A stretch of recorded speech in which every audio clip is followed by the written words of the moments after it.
Yes, Gurdjieff used to say, on Ouspensky, that we live in a prison, yes? Of mechanicality in the fourth way, they had this thing that in sleep, one is completely mechanical, meaning stimulus response, it runs programs. They are programs, automated. The metaphor of the prison from the fourth way, and other traditions that is actually Plato in the allegory of the cave. Yes. It's kind of like that, where people are there, they never seen the light of the sun, and they just see shades, shadows from a fire, and they think that the world is like that, and then they don't even know that there's a world out there. They don't even know there's a world out there, and they have a whole hierarchy who sees better shadows and this or that. Anyway, so that's the same idea. But in the fourth way, they were speaking about that it's like a maximum security prison. The maximum security prison is the prison in which the prisoners are not even aware that they are in prison. It's like in Matrix, yeah? Yes. Like everybody, it was like this. They are not aware they're in the jar, they're in the tube, being sucked by the thing. So that's interesting, because it's a lot of humanity is like that. We don't know. They don't think that there's a problem with me or something. And I think a big step on an evolutionary path is to realize that I'm asleep. This already, one, if realizes this is pretty advanced. Because, yeah. But you are suggesting, alluding that it somehow, if you're in prison, somewhere in an actual prison, you have less distractions and less external influences, and the external influences are harmful. And then if you have less external influences, then one can have a more productive, you can awaken more. I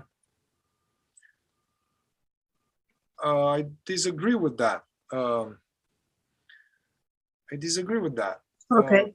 In a way that, I mean, I actually have been in prisons. I've been in maximum security prison and I've been doing trainings in prison with inmates.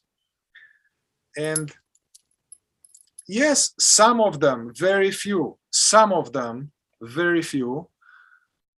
because of the amount of suffering and because of the amount of whatever mysterious, they kind of start to face themselves, and also maybe they benefit from some teaching. It's good to have some teaching, otherwise you don't know what to do, Yes, exactly. Yes. Yeah. So some of them, and I met some of them, very few, they became like almost like saints, like very deeply loving and awake people.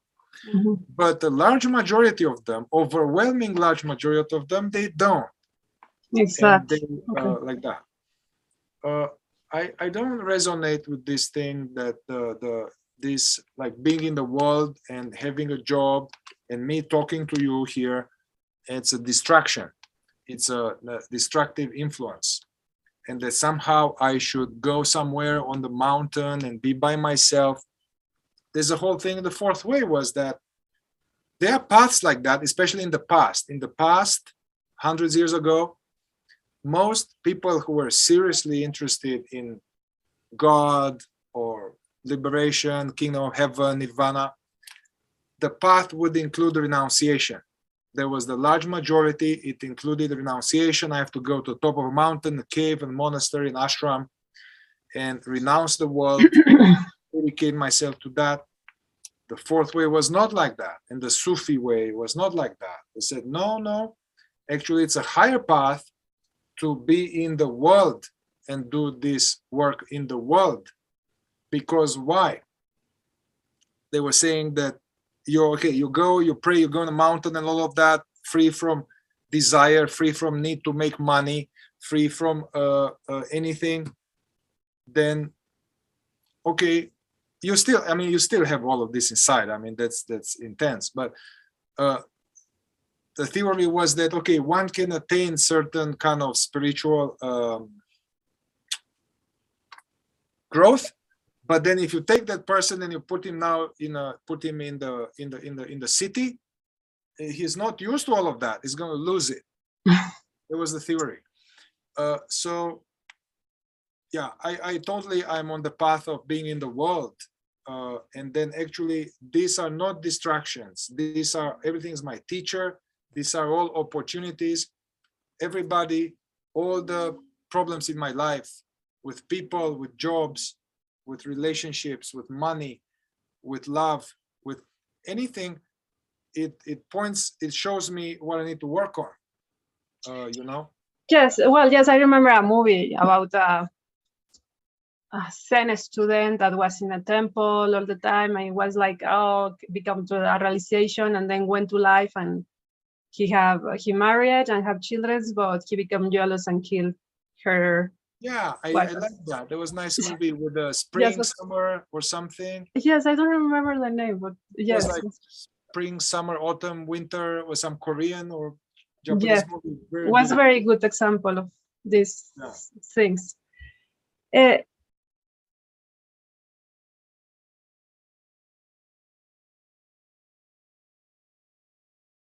Yeah, but about again about prison and all these kind of things. I mean, I visit also here in Mexico. I have the opportunity to go to visit, and I realized, yes, the impressions and the hydrogens are really low. Okay, okay.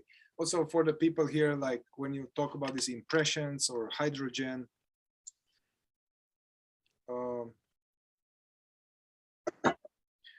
this is a whole long to explain, and I don't know if it's relevant, but yeah, you are saying that somehow the vibration, the energy field of, let's say you are in prison or you go to a prison in Mexico, is probably even you know. So this is it's like some kind of low heavy energy field, both connected, that it's like dirty and all of that, but there's also the consciousness of the people. It's all more like a reptilian brain alignment, more like for most people is not interested in, it's more like to fight, to protect, to status, to, it's a certain kind of energy field that is heavy, and that's different than in a Zen monastery, or different than you go through a museum where it's more beauty and this or that. I get it, but I think what you, I don't quite agree with this. I think it's a part of that we were young and we believed one teaching, and in the teaching that we received. And once again, I talked this before, but it was important for me to distinguish between the actual fourth way from Gurdjieff and Uspensky and Rodney Collin, whom already they died long time ago, so we got a bunch of books. Yeah, it's tricky with books, but to distinguish between the actual teaching of the fourth way and then the other further additions of the leader of that organization, I guess, yes. Robert, as we're talking about. Sorry. So, because there was, I'm sure of it, I verified, there's a lot of distorted, harmful knowledge that he infiltrated into the so-called fourth way, and like this one, that you need to have beauty and refinement, and I have to be dressed really nicely and to be surrounded with art, and to somehow that this is crucial for awakening. And it's not. I mean, I do love, I mean, look, my office here, I have this, and it's nice, and I like carpets, I like art, I like to have my room tidy, I like beauty, I like a nice car. But that's, you can awaken in war, in poverty, without much money. Yeah, I find that that's something which is not so essential became very essential. So then yes. We are cultivating beauty and refinement, which is okay. It's okay to do that. I mean, it's okay to do that, but it's not, I think it's not so essential. Yes, there is coming the personality, there is coming the essence, the awareness, there is coming the ray of creation, yes, and all these things that are related to the knowledge of the system that Gurdjieff create. Well, not create. He said that this system is coming from the antique ancestors. Yes. So yeah, there's still something you feel like something important about this, the various vibrations, so-called hydrogens, and that there's the false personality has a certain heavier vibration, and then the or hydrogen or essence has a different frequency. You know, they use this term frequency, vibration, hydrogen, and the presence has a different. Yes, I totally agree, but there's not much to do with cultivating beauty. One can be a very refined lover of art and being in complete false personality and in ego, being very refined ego, very harmful.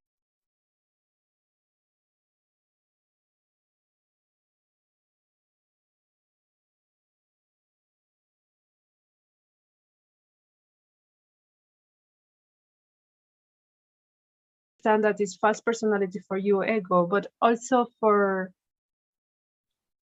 Krishna, for the Gita, ego can be like good ego, like not bad, like For Krishna and the for Gita? the Gita, yes. It's something that you need, actually need to live. I mean, you cannot live without ego at all. So the false ego or the false personality that we are calling here is full of traumas and all these kind of things that we need to heal. Yes.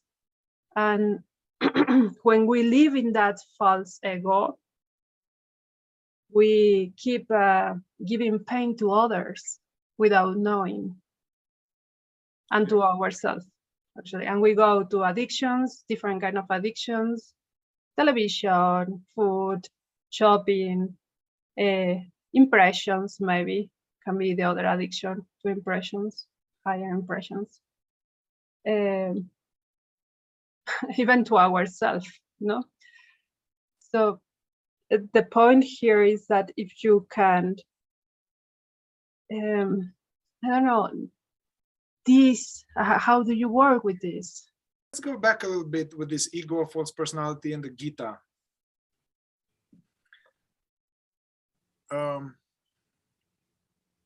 This term ego didn't appear anywhere in Buddhism or in the Gita. This was in the Upanishads, in the non-dual teachings.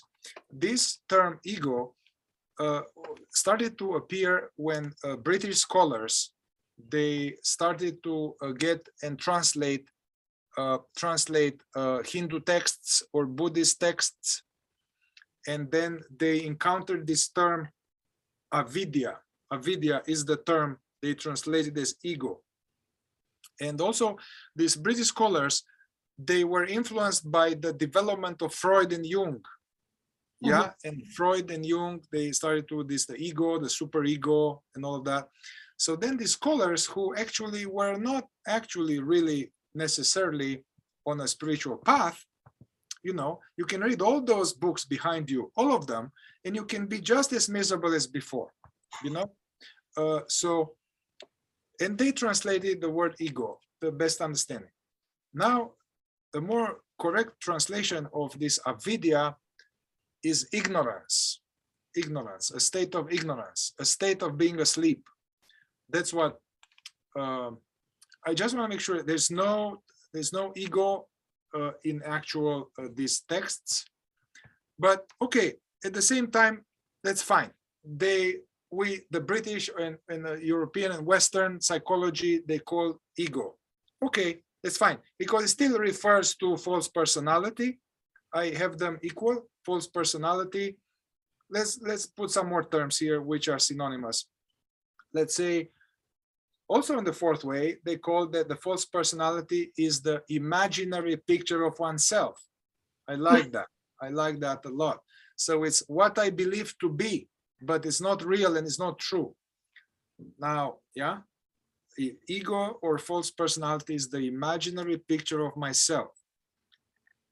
I am better than you guys. I am not good enough. I'm Romanian. I'm never going to amount to anything. Yeah.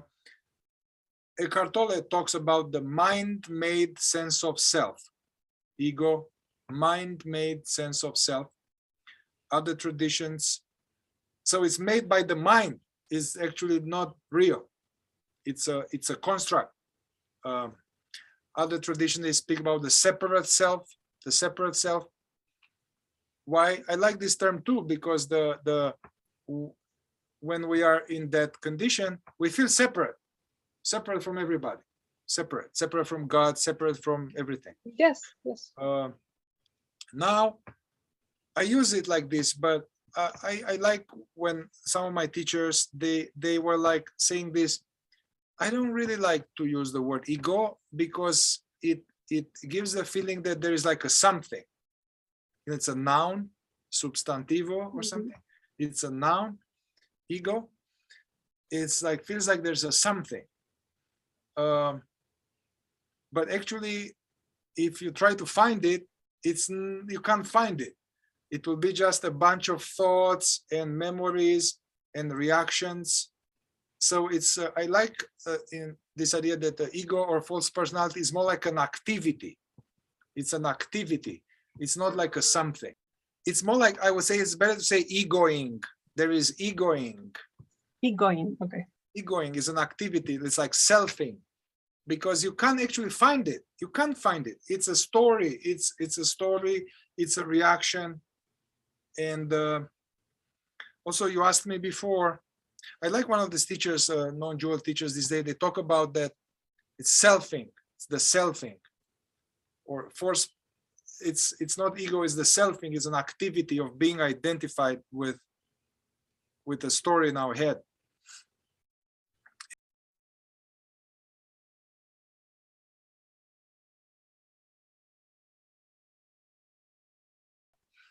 I mean, we can use the term lower self. It's fine. I think it appears in some traditions. They appear in some esoteric traditions. They talk about lower self. I just want to make sure that it's not appear in the fourth way. It's okay. But now I see the lower self as equivalent with false personality, equivalent with ego, lower self. Other teachings like Eckhart Tolle, they talk about there's the small self. The small self as the personal sense of ego, me, as compared to the presence or the I, the real I. Yes, and in some art is represented with like a monster, but I don't know. I mean, I don't know why it's represented like you know, with Krishna, or I don't know who, Shiva, with the many, what you have behind you there, you see? Yes, yes, sir. It's a Shiva, and is dancing and crushing the dwarf of ignorance. It's crushing the ego. So ignorance is also can be the lower self. Ignorance and false personality and the small self and the lower self are synonymous. And it's not just the lower chakras. No, because one can have a lot of intellectual thoughts that are a lot of our suffering. You have intellect, you have thoughts that are just not true. Yes, but they are created by the lower parts, because if they are wrong, my intellectual part is wrong, and it's a lot in illusion and all the time going on, it's because something is unbalanced down there. The first 3-4 chakras, okay, let's say, I don't know, the base and the second one and the third one, they are not bad. They are very good. They are good. They are very useful. Yes, yes. If there's some problem with the first chakra, you feel disempowered in the world, you can't have a job, you can't do this. So these are good. Part of the spiritual work is to kind of have them work optimally. You know, the problem is not the lower chakras. The problem is the sleep, being identified all the time and being unconscious. Okay, again. So being asleep, you say, it's like ignorance, it's like a repetition of thoughts, it's like mechanicity. So just a little bit with ignorance there, because this ignorance is a non-dual term from Advaita Vedanta, and ignorance, they say ignorance is the cause of our suffering. But ignorance here doesn't mean that I'm stupid or uneducated. Yeah, that's not what it means. okay. Ignorance means this is important: the belief and the felt sense that I am a separate autonomous entity. The belief and the felt sense that I'm a separate autonomous entity doing my own thing here. That is the ego. The belief and the felt sense that this consciousness, which is aware right now, is a separate, finite, independent, autonomous, separate entity, which is dependent on the brain and the body. That is what they call ignorance. And that is what Shiva is crushing there. Yes.